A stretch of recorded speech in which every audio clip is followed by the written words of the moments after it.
שאתה מתשוקקת, אבל בפנים זה בוער ונשרף הכל. Thank you guys for having me. It's really awesome to be here with so many impressive young people doing such great work. So I'm really psyched to be here. I know it's getting late in the night. Are you all still with me? Yeah? Okay, great. So I have done a lot of different things throughout my career in the entertainment industry, and so I have some opinions about what I'm here to talk to you about tonight, which is anti-Semitism in Hollywood. Also, from now on, you're going to hear me call it anti-Jewish hate or anti-Jewish sentiment. Personally, I find the term anti-Semitism can be used to be more opaque or occlude or soften what we're really trying to talk about. But that's just me. So you've heard at length already tonight about acts of anti-Semitism and Jewish hate that many of you have experienced and are on the rise in this country. Beliefs in anti-Jewish tropes and conspiracy theories have nearly doubled in the past 4 years. Just last week, a group of neo-Nazis harassed patrons in front of a Broadway theater where a group of performers, including my younger brother, were about to put on a musical that itself deals with anti-Jewish hate. This anti-Jewish fervor feels very pervasive and present in a way that I have never experienced before in my lifetime. But I'm not here to talk to you tonight about these overt acts of hatred. Thankfully, when it comes to the Hollywood entertainment industry, this in-your-face hate is not quite the issue. It's not like ABC is about to release a show called Those Pesky Yids that we have to worry about. What I want to talk to you about are the more covert ways that anti-Jewish sentiment, both intentionally and often unintentionally, is seeping into the industry. Since the George Floyd wake-up call of 2020, Hollywood has acted with great urgency, both for moral and commercial reasons, let's be real, to become as inclusive as possible. And on the whole, it has been amazing and has brought many long overdue changes to an industry that desperately has needed them. But why, in this great movement to empower, to platform, to spotlight minorities, do Jews not seem to count the same as every other group? Why are Jews so narrowly represented on screen and in such a narrow range of stories when other minority groups are being encouraged and applauded for taking up as much space as they possibly can? Why, of all the minorities that have experienced discrimination and hate and violence, are Jews the only ones that have to get their oppression credentials checked at the door? When we see Jews on screen, it's, not always awesome. Now, there are some exceptions, such as my character Ben in the now classic 2022 Hulu holiday film Menorah in the Middle, in which I played a photographer who was a pretty regular small-town dude who was a nice guy who just happened to have gone to Jewish summer camp and celebrates Hanukkah. But usually, we get some iteration of Kyle Broflovsky's parents from South Park. We get nebbishy, New York accents, Yiddish words as punchlines, overbearing mothers, weak fathers, who are usually doctors, lawyers, deli owners, or finance guys. Now, of course, there are some exceptions to those things as well. You've got Munich with Daniel Craig, Inglourious Basterds with Brad Pitt, Hunters with Al Pacino, the new Golda Meir movie with Helen Mirren. These are all stories where Jews are strong heroes that only work because we all know none of those movie stars are actually Jewish, because if they were, it would make us uncomfortable to see them be so powerful. So here comes my thesis. To me, those most responsible for the way Jews are represented on screen or not is actually the Jews of Hollywood themselves. Now, to be clear, I'm not blaming Jews for anti-Jewish hate. No group is ever at fault for the prejudice, hatred levied against them. But I believe that we are the standard bearers of our own representation. We are the gatekeepers. And sadly, I have come to recognize a lack of ownership and intentionality when it comes to Jewish identity among many Jews working in Hollywood today. Here's a little stat for you. 50% of Jews in LA identify as not affiliated. And nationally, it's especially stark among Gen Zers, 40% of whom identify as unaffiliated.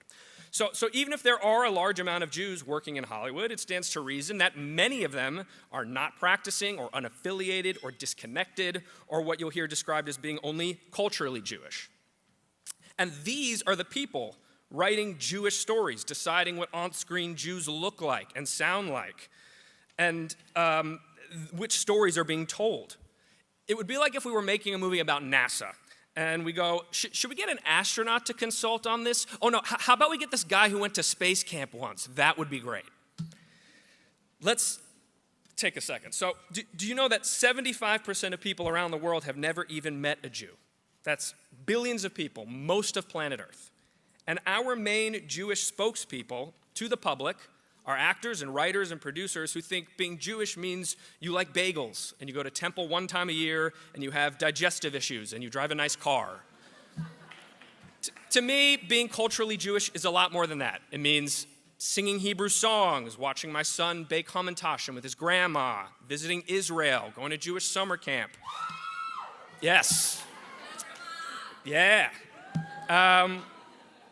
And so, what I'm trying to say is that Jews seem to be unique in that they're kind of the only minority of which you can be a member and then from which you can choose to essentially opt out of participating.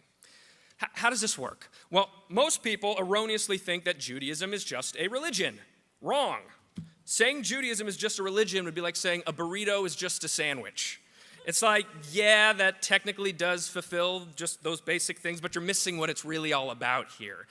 Jews are a people, an ethnicity tied to religion, an ethno-religion, if you will, descended from a single tribe, well, 12 tribes, but you know what I'm saying. Until 150 years ago, there was no religion distinct from the people. There was no secular Jew or conservative or reform. A Jew was a Jew. And whether you're a Berber from Morocco or a Sephardi from Spain, we all share common Jewish DNA. Quick tangent, speaking of DNA, I did a DNA test myself. Shout out Ancestry.com, the old man's 23andMe. And I was really excited to learn about my history, the interesting mix of peoples and cultures I would have in my blood. So I got my results, 99% Ashkenazi Jewish.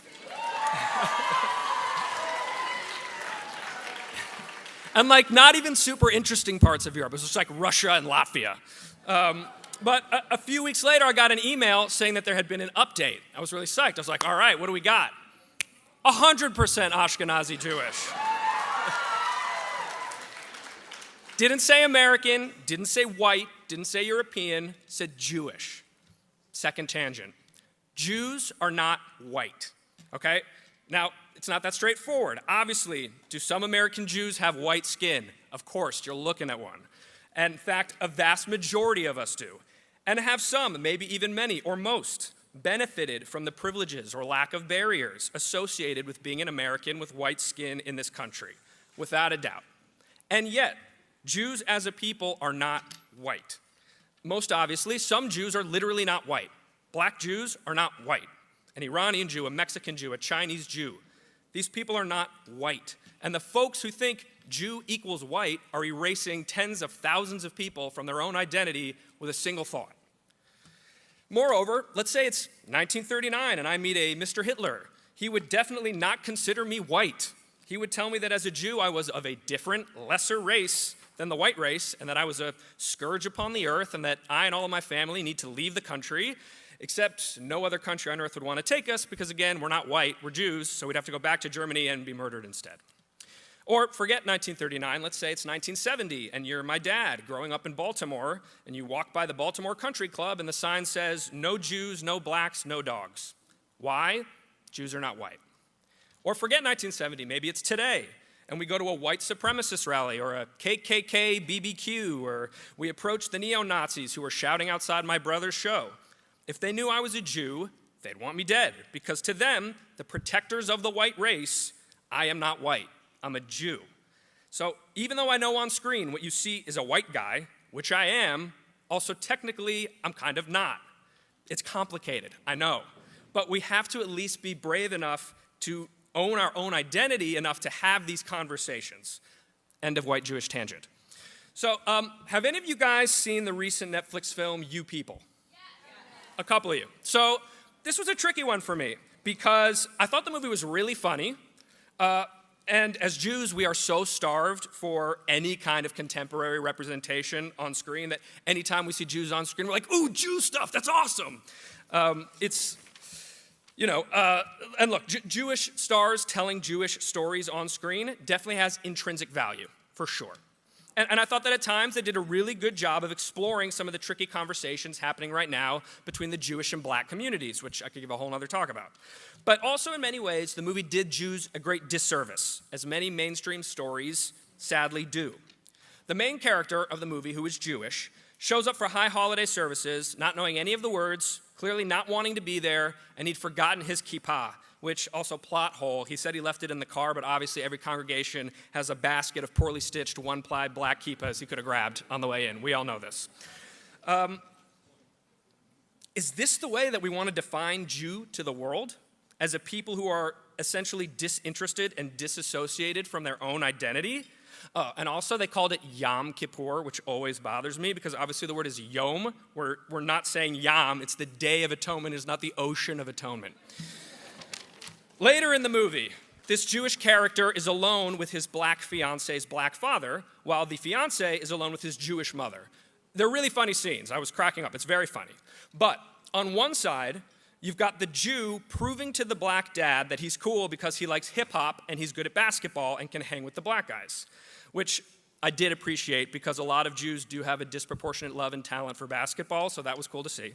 But on the flip side, rather than show a parallel scene with the black fiancé listening to Jewish music or trying to prove that she could hang with the mom's Jewish crowd, it was still the Jew having to prove that she was cool to the black person by listening to her music.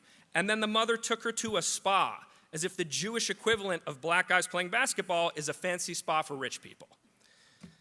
It's a very stark example of a specific writer who, by the way, changed his name to sound less Jewish, having his own negative association that now for millions of people is how they define the Jewish experience. Let me drop a couple more stats on you. A 2020 survey found that 63% of Gen Zers and millennials did not know that 6 million Jews were murdered in the Holocaust, and 11% thought Jews were responsible for the Holocaust. Last year, the ADL counted the highest number of anti-Jewish incidents in all the years they've been collecting the data, while an AJC study found that while 82% of Jews feel anti-Semitism has increased over the past 5 years, less than half the general population feels the same way. Last two stats, and then I'll get to my point. 2018 survey found that somewhere between 20 and 30% of American Jews either are just getting by or can't make ends meet, and 60% of US-based Holocaust survivors live on less than $23,000 a year.